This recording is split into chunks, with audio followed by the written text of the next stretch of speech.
Hi everyone, this is the Broken Meeple. Win or lose, I'm going to be honest with you. And finally, yes, within the UK, people are starting to get copies of their Wingspan Americas expansion. So this is a Beyond the Base Game video to talk about, essentially, what this one brings to the table. As you can see, it took me a little while to bring out, sadly, the nesting box. Yes, you will notice I gave that a pretty negative review in the past. It was brought out way too early. It's not the best design box in the world. It's definitely, I think, oversized for what it needs to be, even if you were to take into account all potential future content. And it seems to have this bonkers idea that if you're going to sort out your cards in here, that you would have these dividers in order to separate out all the expansions. As if anybody who plays Wingspan religiously actually separates out all the expansion cards. They don't. I mean, this was like a mind-blowing display of what WTF when it came to design. But sadly, as much as I've managed to get everything up to Asia in the base box with the folded space insert and everything to date, with Americas, that's not the case. Maybe by some weird Tetrising, if you don't have an insert and you don't sleeve your cards, you might be able to get everything in the base box. But I think for the majority of people, you're either going to need to invest in this nesting box or just accept you're going to have two boxes. Although probably not the Americas box because it's the eco-style cardboard box. So I don't think you're going to be wanting to keep too much in this. It's good for cheapness, it's good for, shipping and that, but yeah, I wouldn't necessarily want to store stuff in here as a proper thing on my shelf. But let's pop that there for a second. So, with that aside, what does Wingspan Americas bring in? So, a little bit of context for the other expansions. We had Europe, which was just basically more cards. You buy it, you throw it in, you never take it out. Why would you separate them in the nesting box? It's more cards, it's good. Why not have it? Oceania was the expansion that I thought was damn near essential, because as much as I love Wingspan, there is the problem that the base game is not necessarily 100% balanced, go figure. It has the problem of the board being a little bit too skewed towards eggs and making it very hard to get food compared to like the other stuff. So what happened was that Oceania basically brought in a revised board in order to correct those misconceptions and give you more ways to spend resources to get stuff on these tracks. Add in the Nectar resource so that you can play Big Birds easier, and Oceania was definitely an expansion that I thought was basically pretty much a must-buy for this game. Asia, on the other hand, if you check out my review for that, wasn't so good. It introduced a 1 to 2 player duet mode, which is okay, but honestly, the game worked fine at 2 players anyway. You didn't need this weird duet mode. Same with the solo. It introduced a 6 to 7 player mode called Flock mode, which is probably the most garbage idea I can think that the game has had to date. Who the hell is playing this game at 5, let alone 6 and 7? Are you insane? And then on top of that, the birds were fine. It was just basically more variety, but I've had to actually remove a couple of birds from my copy of Wingspan because they are just too powerful. And if you don't believe me, play a game where the crane birds, the ones who say that you can score a bonus card immediately and then potentially draw a new one or score it again at the end of the game, tell me that those have not won people games by themselves. They are ridiculously overpowered and they're not going to be in any of my games in the future. So yeah, Wingspan, as much as I love it, a hit and miss arrangement. So hopefully this one does the trick at bringing it back to life. So what exactly does it do? Well, essentially it introduces the Hummingbird mechanic. So you've now got these very cute little cards for hummingbirds. And if you've ever seen hummingbirds in the wild, sadly I have not, but hummingbirds are just some of the cutest little birds that you've ever seen. They are tiny, they're colourful, they're just wonderful little creatures. In fact, I'll put a clip up actually. You can see like the Grand Tour people, Jeremy Clarkson and that basically looking at the hummingbirds at the moment. Is that pretty sweet? They are absolutely beautiful, aren't they? So these hummingbirds work in the following fashion. The idea is that if you perform an action on your board, and when you get to the end of it, there's no hummingbird there, you attract one of these hummingbirds from the face-up board. And the idea is that these hummingbirds all have a little bonus it gives you for doing it. So it might get you to lay an egg, get you another food, get you another nectar, that kind of thing. They're very basic bonuses, and there's only a few of them. But on top of that, they also have a symbol on the top right, I thought it was a bit weird at first, seeing diamonds and emeralds on a symbology for these things, but it does actually explain in the rulebook what the thematic reasoning is for using these particular symbols, and it's like, fair play, you did your homework, so not gonna fault that. At least it's based on real stuff, and not like the lore book from Wormspan, remember that nonsense?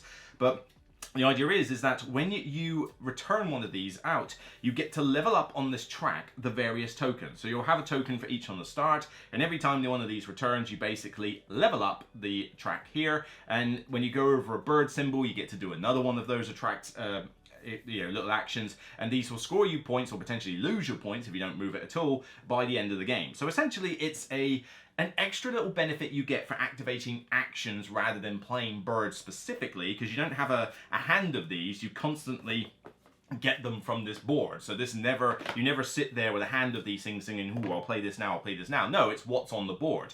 But on top of that, it's basically another way to score points and get some little bonuses. I mean, every now and again, an egg or a nectar or, an extra food here or there is going to save your bacon in one way or another. So that's essentially what the expansion adds in terms of mechanic. On top of that, you get some extra gold cards, you get more birds. So yes, we've got, a little green tray here with effectively 2 cubby holds worth, if you sleeve the cards like I do, full of new birds, and some of them are geared toward the hummingbird thing, so I will mention that a little bit again later. But for the most part, the rest of them are mechanics you've seen before. You've got all sorts of different birds. They all correspond to the different gold cards as they did before, and they'll do the same sort of stuff you've seen before, but they will have things from the other expansions. So you're going to have round end abilities, once between turn abilities, game end abilities. So if you haven't got any of the other expansions, you're going to see that stuff appear new now. So you just be warned about that.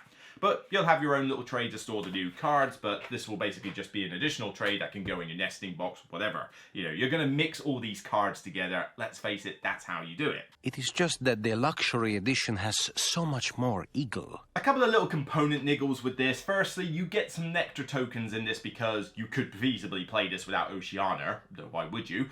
But the nectar tokens in this are a lighter tone than the ones you've had before. So if you haven't upgraded your tokens, these are going to look out of place when you use them on the others. The other thing I found a little bit confusing, and I'm very surprised this got past the design stage, is that if you have the dividers from the nesting box, you'll notice they all fit a particular theme. So they've got like the white border, they've got a very thick color banner, and they all line up pretty much. You can see they sort of line up there. And originally it was Latin America. Here's a tip. Just hang on to this divider and don't chuck it away, because they replaced this with one for Americas, because technically this is the Americas expansion, not the Latin America expansion. Just keep this one though, because yeah. See the difference? I mean, come on. It's clearly like the banner is misshaped. It doesn't look right. The wording is smaller and more bunched up. The color banner is shifted to the very top of the tile, as you can see. There's no white banner at the top. And it just looks weird. It's completely out of sync with the rest. I know that's probably a minor blemish and most people wouldn't care. And I mean, I'm not exactly going to lose sleep over it, but it's just one of those things where you look at when components for a game are done and you look at these mistakes and you just think, surely anybody with half an eye left in their socket would actually be able to notice that that was an issue. It's like, how does this thing get past quality control? But, well, like I say, they're minor things. Nobody's going to really be too fussed on that. But in terms of the expansion gameplay, so these hummingbirds do introduce a neat little extra scoring mechanic. I'm all up for other ways to score points in this game, because you've got the different birds that you play, you've got all the different powers that they have, caching food, tucking cards, and laying eggs and things like that. So you've got that stuff, and that stuff still remains. But what the hummingbird does is you don't necessarily get points for the hummingbirds. They are still 0 points at the end of the day when it comes to their individual birds. But the track that you're leveling up, I mean, if you get to the very top of a track, it's 10 points for that particular token. If you don't start at all, it's -3. And it does go up quite slowly. I mean, it's -3, 0, 1, 2, 3, 4, 6, 8, 10. So it does quickly build up. But you could earn quite a decent amount of points from this if you were to focus a lot on the hummingbird thing and get all the tokens up in some way. It's a potential good point earner. And as a result, your points in this game are definitely going to be inflated to what you had before. I mean, you already had the base game set of points, then what you can get with Oceania. Now you're going to have this much when you throw in Americas, especially on top of Oceania. Your scores are going to easily break 100 in most games without even breaking a sweat. It's pretty easy to do. But it's quite a neat little thing that makes the action rows a bit more enticing to do, because, you know, I'm all up for playing more birds, but, you know, you want to play the birds, you want to get all the powers, but sometimes you look at an action and you think, well, all I'm getting is 2 eggs, and I don't really activate anything with these birds, so it's not that interesting. But now, because you've got these hummingbirds like constantly going back and forth with your, you know, your board, and, you know, you get another one, get a little bonus, and then that returns to the board, and then another one comes in, whoop. I mean, not only does it fit the theme of hummingbirds, but it means that you're getting lots of little bonuses every now and again. It's like little rewards on top of whatever you're already getting for the action row. And there's 5 of them on this board, so you do get a decent amount of variety in there. You know, if you're trying to find a specific symbol or a specific bonus, you know, you should hopefully be able to do all right with the 5 that are there, or you can just draw from the top of the deck as always. But it's nice that there's more choice, and they didn't just put 3 on there. I think that would have been too few. 5's a good number. And there's a lot of different birds in here. I mean, there are so many different varieties of hummingbirds, and all the ones in here, they're all unique. So yeah, if you want pretty pictures of hummingbirds, this is going to make your eyes water. It's just really nice and lovely. But it does mean that you've got a little bit more meat to this game, you know, a bit more like a sort of way to diversify how you're getting points. Are you just going to focus on the main birds and not care too much about the hummingbirds? Okay, fine, but you probably want to do a little bit of it, because otherwise you're going to suffer those -3 point negatives. But you could spend most of your game really focusing on the hummingbird thing, so you're scoring like 40, 50 points from that board, but you're not doing much else in terms of your engine. But then let's face it, the hummingbirds don't need food. They don't need eggs. They don't even need cards. You know, they come from a board. So you don't have to have a massive row of stuff on your green, yellow, and blue track in order to do well with the hummingbirds. So you can focus on either or pretty well, but then it doesn't hurt to diversify into each one. It's a pretty neat expansion from a gameplay perspective, and I'm all for it. That being said, I don't think it's like a must-buy expansion. It's one of those mechanics that I think is good, but if it's not in the game, I'm not gonna miss it. You know, I miss the Oceania expansion when it's not in the game. You know, I realize that the boards are out of balance, and I'm missing a bunch of birds and game end powers and the nectar resource. You know, it really did impact the game a lot, Oceania. But if this one's not in the game, yeah, you notice that the hummingbird thing isn't there, but it doesn't really impact your game that much apart from just bringing the points down. It's like, it's not there, okay, fine. But if somebody wants to slot it in, I'm like, cool, all for it. So it's a good but not essential expansion. However, there are 1 or 2 caveats. The biggest caveat, well, there's 2 caveats. The smaller of the 2 caveats is that this is not necessarily an expansion I want to teach the game with. You know, you've got now this track that you've got to level up, you've got the different bonuses that this thing has, you've got the constant, like dealing with the whole attract and return thing, because it can be a little bit of a logistical nightmare sometimes, because you might activate a thing and then that lets you return a hummingbird, and then as a result you level up this track, which then lets you do another attract and return thing, which might let you return another hummingbird, which might let you track to another one. It's like, it can get a little bit fiddly sometimes with like spamming, you know, combos with the hummingbird mechanic, and for new players this is going to throw them off a little bit. Bear in mind that Wingspan is meant to be taught to relatively like gamers. I mean, yeah, gamers will be able to get it pretty easily, but, you know, for players that are relatively new to games, that are introduced to Wingspan, I think Americas would be a bit too much for them, honestly. But that's not the biggest caveat. Biggest caveat, and the biggest negative of this expansion is, oh boy, if you thought Wingspan was long enough already, have fun when you introduce this expansion to the mix. This easily adds a good 25% extra time to the length of the game, particularly if you are playing this with 4 or 5. Now, on that note, 4 is not a common number I play this with, although I do have some friends who enjoy the game, so we do play as a foursome then.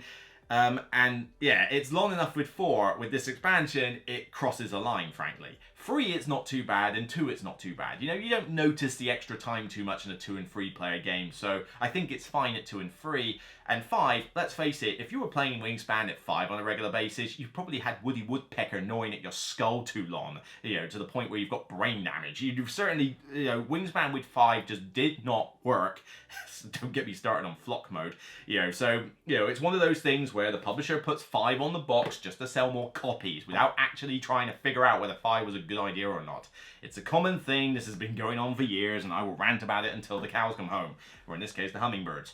But, you know, it does mean that games are going to be longer. Now, they do put a little variant at the back of the book, a short game variant. And the idea is that it's optional, and we found that the Hummingbirds add some extra time that is most noticeable at 4 to 5 players. Yeah, think. But if you find yourself wishing for a shorter game, simply remove 1 action token from each player before the start of the game, because you will still achieve just as much as a normal game because of the Hummingbirds. I think that if you're playing this with 2 to 3 players, you can decide whether you want to do that or not. I don't mind either way, I can take or leave.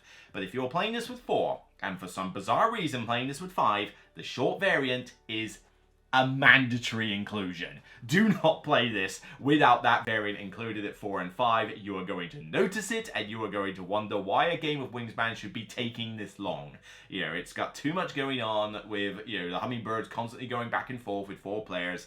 You know, it will make the downtime between turns longer, which for a multiplayer solitaire game, you know, I do love this game, but it's multiplayer solitaire at the end of the game. There is very little player interaction, if any, so the last thing I want is more downtime between turns and extended length. You need to use that variant. So, you know, I wish there was a better way to do it, rather than just simply going, right, you get 1 less action to do for the game, but that's the way it is, and it's the only way they can do it. You know, I would like to know if there was a better way they could have done it, and I know other reviewers have commented that they're not a huge fan of using the variant because they don't like removing an action token, but seriously, you need to do something. You cannot just leave it as, you know, as long as it is. It's just not going to work. No, it's the children who are wrong. So earlier on, I said that this expansion was essentially a good but not essential one, and that's where I'm sticking with it. I'm pleased to actually get something from Stonemaier lately that I can actually recommend. You know, it's not been the greatest string of games, has it? You know, the Pendulums, the Tapestries, the Scythe Expeditions, the Vantage. You know, I think Vantage I gave a recommendation in solo only, and even then that was bare bones. So, you know, it's nice to actually get something that I can go, yeah, this is genuinely a good expansion. But I still stand by the fact that it is good, not essential, or good, not great. You know, I like the Hummingbird mechanic. It's a bit abstract, you know, this whole leveling up tokens for points. Yes, I would have liked it was a little bit more interesting than that, but it's still a nice, cool way to score points. I love the Hummingbird pictures, I love the artwork, I like the Hummingbird theme that they've used with the symbology, and I like how it makes actions better. So from a gameplay perspective, it's a great expansion. But you gotta caveat that it's not the best to teach new players, and the added time length means that you're gonna have to put up with a longer game, which is not ideal for Wingspan, or use the variant they've got in the book. And the solo mode just basically adds rules for using it with there. Works fine in solo, so to be honest, there's not much change there. I think this is good, but not great. I'm giving this a solid 7 out of 10. It's a solid, good expansion. If you put it in your game, I'm going to enjoy it when we play it. If you take it out and we're playing it with Oceania, I'm not going to miss this one terribly. If you want to play Wingspan and it's just the base game form, I'm probably not going to play Wingspan because I think Oceania is just damn near essential at this point. But, you know, I'm seeing some fairly generous scores for this one. I think, you know, 9s out of 10s for this is maybe forgiving the time issue a little bit much. But, you know, I still think 7, solid, it's good. I'm going to keep it. I'm going to play with it if I get a chance. You know, if people are familiar with Wingspan, I'm going to throw it in. But I'm just not going to lose sleep if someone decides, you know what, we don't need it. So that's it for me on this episode of The Broken Meeple. If you like what you see, then please thumb it up here and thumb it up on Board Game Geek when it goes live on the page for this expansion. I lost my sponsor recently, Kiender, sad days, you know, for them. But, you know, the Patreons have helped me keep this channel going very easily. So to get copies like this to review, I need the support of the Patreons to help fund the channel, and those who have supported me, I can't be more than grateful for what you've done. So if you do get a chance to support, and even if it's just a little bit each month, it all goes a long way. Until next time, remember, it's only a game, and I'll see you on the next Broken Meeple video. Take care, everyone.